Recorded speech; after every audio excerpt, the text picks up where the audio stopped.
through and make sure that all the marginalized people, I mean, here in Parliament, in Cape Town, when there are rains, our people get flooded.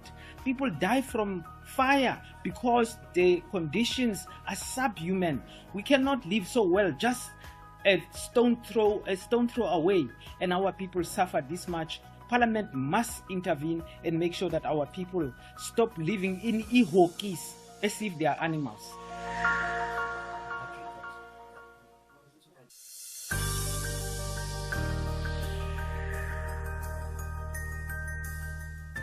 Sanibonani, my name is Ugugulethu Ukamathonsi Mchunu. I'm from eThekwini, kwaMashu in KZN. Ngizalelwe khona kwaMashu ilokishi nje elaziwayo elikhulu elaphana eThekwini.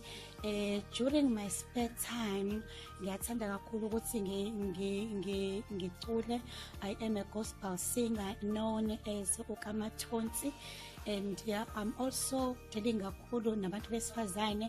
I have an organization ebizwa ngokuthi Women of Wisdom, where I deal with abantu besifazane from the young age bakhule baze babadala, and ukubafundisa nje indlela zokuphila nobuntu ebantwini. So ngiqhamuka ke kwi-party ebizwa ngomkhonto wesizwe, njengoba ngilana nje kwi-National Assembly, ikakhulu okusenhlizweni yami ukuthi kube khona ushintsho kubantu siphuma kubona, ikakhulu ngesevile kwi-region yeTheku. Base beyangithemba ukuthi bangidluselelana, and ngiyazi ukuthi nakunezinto eziningi ezizoba noshintsho empilweni zethu, ikakhulu ngoba inhloso yami ikubantu besifazane ukuthi bakhule, bakwazi ukwenza izinto, kungabo ngathi bona abakwazi ukwenza lutho kanti banawo amandla okwenza izinto. So ke inhloso yami ukuthi ngibone iParliament li recognize abantu besifazane kakhulu futhi bekhula kuma careers abo. Ngiyabonga.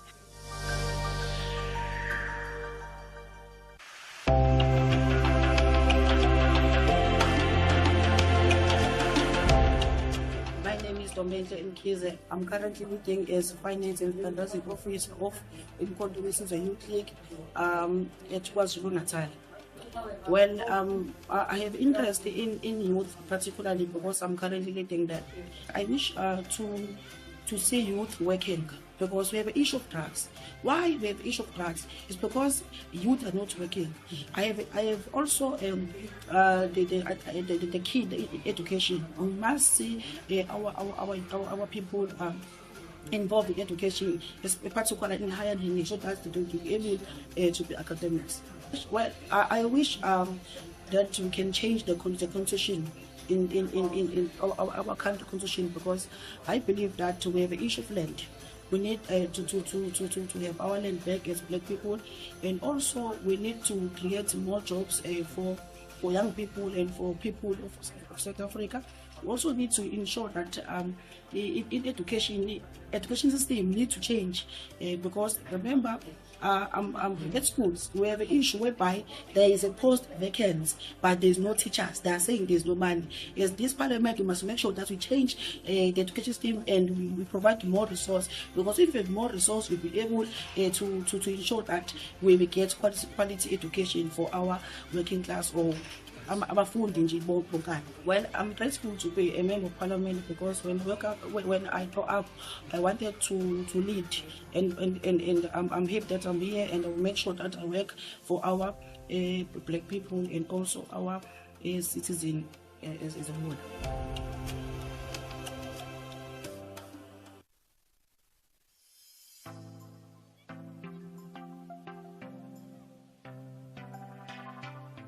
My name is Moleboheng Sharon Letlape. I am from Photsaneng village in Rustenburg, Ward 45 in the Northwest Province. I like working outside of work, basically, spending time with young people on the streets of different provinces and communities, doing community work. My interest in the 7th Parliament is basically to make sure that the young people finally get voices. The first thing is would like an attainment of free education, which is a fight that young people have already taken for the longest time. We want young people to get jobs. We want young people to get land. We want young people to be in business and to get the necessary support that they want. And those are some of the things that we will be fighting for. Or I have interest particularly in the economic freedom fights, is advancing these issues in Parliament, and that ultimately at the end of the 7th Parliament I'll be part of the history of attainment of these issues that have got the best interest of young people at heart.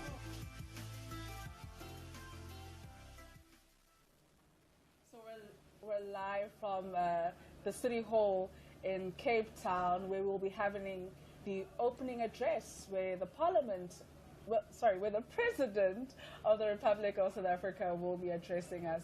I'm joined in studio here with Honorable Megan Chauke and Honorable Lufefe Mputu. They're both young people under the age of 35. Young people have been saying they want to see more of us. Okay, I'm not there anymore, but more of us as young people in general in Parliament. And it's really exciting to have you both here. Honorable Chauke, we go way back from Waterkloof Primary. Correct. Honorable Mputu, we know you've worked in the NYDA. You're a young person leading in the African National Congress Youth League. But for young people who don't know you the way I know you, who is Teofat? Teho, thank you so much for having me. Sure. So far, Megan Chauke Adonis is a disability rights activist. I'm also a motivational speaker. I'm a youth and woman activist. I'm very much invested in social activism and really accelerating transformation, social inclusion, and economic liberation for persons with disabilities, and really speaking towards driving social inclusion. Sure. I'm just a lover of life. I'm visually impaired and someone who has found confidence in her blindness. A mother, a daughter, a sister, and a very loving social activist. So for someone who doesn't know you, tell us about your journey of becoming visually impaired and how that has impacted your activism. So my journey of being visually impaired, because I've been visually impaired for the past, I don't know how many years, since 2015, and I lost my sight at a very young age. It propelled me to really understand the needs of persons with disabilities when it comes to economic and social inequalities. It drove me to have a better understanding that there needs to be more representation of persons with disabilities in order for us to actually drive an inclusive society.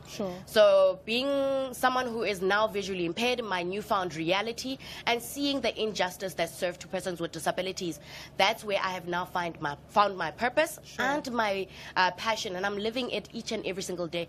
Because if I'm able to change the lives of future generations to come, then it means I've got a legacy that I'm leaving behind. I must be able to transform the lives of young people with disabilities, their families, caregivers, and communities, and sensitize society as a whole in order for us to, have a just society for everyone. Mr. Mkut, Lufefe? No, Lufefe is from a township called Kwazakele in the Eastern Cape. I grew up in that township, highly politically charged township, where former Robben Islanders, student leaders like Claude Cavane, former president of SASCO, and many youth leaders such as Abonkuhlu brothers and so on and so forth. I grew up in a politically charged environment at home as well. So my life has always been characterized by politics, actually. So at a young age, I've always been engaged in youth activism. Of course, my first politically conscious moment was really about, because half of my other life comes from the rural areas, deep rural areas of Eastern Cape, and I've always had to exist between these two worlds, and I didn't understand the inequalities, and I think I've always had these questions of what are these inequalities derived from, and I think that was my first political question in my mind, and when I fast forward joined this student movement, I think these answers came to me, of course, through activism, reading. Of course, I mean, outside politics, I'm just out, TJ, as a I'm an ordinary South African, young South African who comes from the township. Sure. I like Kwaito, I like Mapian, I'm just an ordinary TKZ, Kabza, Kabelo. I mean, so this, I mean, that's my life. That's me. I'm an ordinary young black South African, grew up in the township. Which many young people across the country can relate with, right? So people often think like, when you become a member of parliament, you're this superhuman. No, you're really just an outie from a luxury, you know. Who sometimes go and stand when I go. I mean, the last time I went home, I mean, about 2 hours in Hlele Namachita, just interacting and reflecting on our good old days. So we're really normal people. There's nothing special about we're ordinary citizens who've just been given a massive responsibility to represent our constituencies and the communities that we come from. You come from. I love how you share, Wuti, you know, literally you were born into politics. I often tell people about the fact that the youth league in my branch, after demarcation, was formulated Mama, like in our garage, because you know, we come from, I lived in the suburbs. I live in the suburbs, right? You can't easily go and ask Waterkloof Primary School to open up their doors to give you a hall or a classroom to have a branch meeting. So you had to figure out how we make sure that these meetings sit, even if it's in your lounge or in your kitchen or wherever it may be. Honorable Chauke? Yes. We're going into the 7th administration. 3 items that you want to champion, just quick and succinct in a minute. But also, you recently delivered your maiden speech, 2 brilliant speeches. And we know you haven't had the time, because you weren't born visually impaired, to learn Braille. So you are using a different way to communicate, well, I guess, I don't know how you do it, because there's when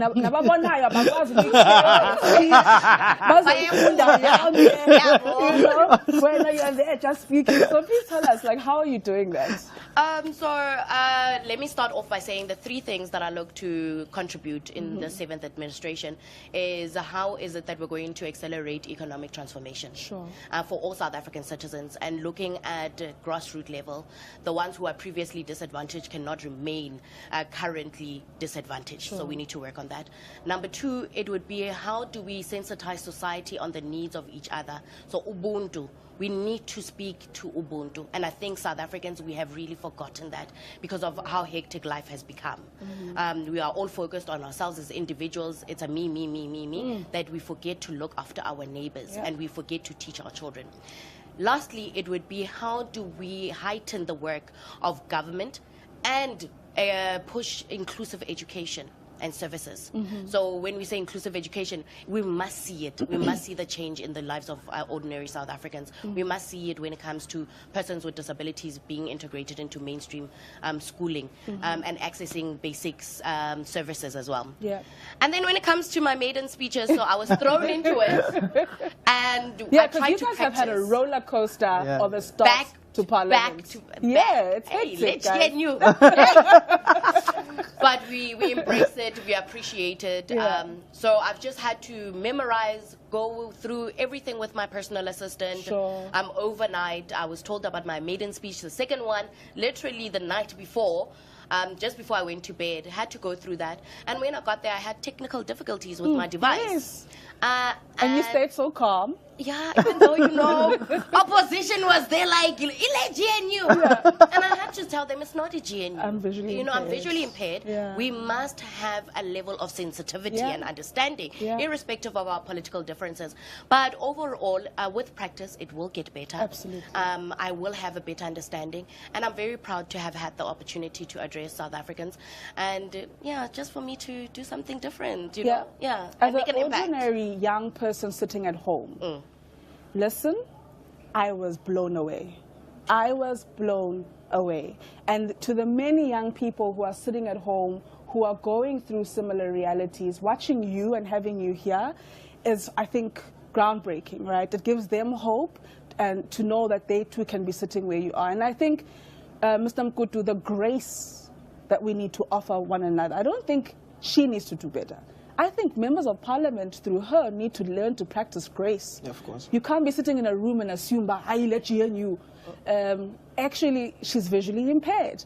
And it must have been very awkward when that happens. But Mr. Mkutu, 3 things that you want to champion, particularly on science and innovation. That was my baby the last 5 years, right? So what is it that you want to champion over the next 3 years? No, I think for me, really, I mean, it's been 30 years since our democracy. You still have issues of structural unemployment, inequality and poverty in our country. And of course, one would have to ask what has been the role of Parliament in relation to ensuring that there is efficient and effective service delivery at the level of oversight. And of course, I mean, the interaction between our communities and Parliament and the executive. And I think, I mean, if there's one thing that one wishes to add value on, is really bridging the disconnect between Parliament and communities. So that to strengthen its oversight role, because oversight, in a sense, must first be played by communities. Sure. And if then you have that connection between Parliament and communities, you are able to I think, advance a more efficient way of providing oversight. So I think for me, the issue of activist Parliament in action, I mean, I think if there's one thing through its constituency offices, I think it's one thing that I want to add value on. On the issue of research and technology and innovation, look, I think for me, that department is very strategic in relation to, because it sits at the strategic axis of economic development and growth in our country. And I think, so how do you relate innovation to growth and development? And of course, if you understand our country, one at the level of apartheid special planning, if you understand our country at the level of inequalities, our people, and when I say our people, I mean Africans in particular and blacks in general, they don't have access to technology. If you look at the infrastructure at the level of schools, it's bad. It doesn't allow them to be innovative. And so for me, the key thing is how do we redress and address the issue of systematic inequality by including more blacks and Africans in the space. I mean, if you look at the report that was done in 2020, I mean, by the Innovation Research Unit, it tells you that, I mean, about less than 40% of professors in science are females. Sure. But also white professors are more than black females. Sure. And this trend, I mean, if you again go to males and so on and so forth, I mean, so the throughput in universities as well around the issue of science and technology. And of course, the psyche around, again, in our communities, that science and maths is this taboo thing of white people, as if we can't think scientifically ourselves. Sure. So we need, again, I mean, to reconnect with our people and ensure that we create the space for them to grow and develop. But another aspect is that science as well has been... I want us to, Honorable Mkutu, you know, sitting here as the former chairperson of higher education, science and innovation, I am put at ease that the next cohort of members who will continue with that sector are members who know what exactly is needed in that sector. Parliament TV, I say again, you have so much work to do to continue engaging with our members of Parliament. We're with Honorable Megan Chauke, Honorable Lufefe Mkutu from the African National Congress. They are young people under the age of 35, serving on the committees of women, youth and persons with disability, serving on the committee of science and innovation and other committees, right? GNU has given them many committees to sit on, right? Because the numbers are fewer in the African National Congress. But we wish you well, guys, and we commit ourselves as young people, and I'm making this commitment on behalf of all young people in the country, that we are going to support you. There's only a few, look, the numbers have increased, so young people who have, through civic education programs and voter education dialogues expressed the need for us to have more young people in Parliament. Guys, we have made progress. We have a greater cohort of young people in the 7th administration, and we must be proud of ourselves in terms of how we voted as young people and as citizens, and how some of these parties deployed to the National Assembly and to the NCOP, right? But these young people are not magicians. They are not going to make wonders happen without our support. This is the Youth Takes Oath, a segment of Parliament TV that will be profiling young members of Parliament in the 7th administration. Stay tuned for more conversations. We'll join you later. You'll be engaging or listening to speakers of the various legislatures and other ministers and deputy ministers. We're live from the City Hall in Cape Town.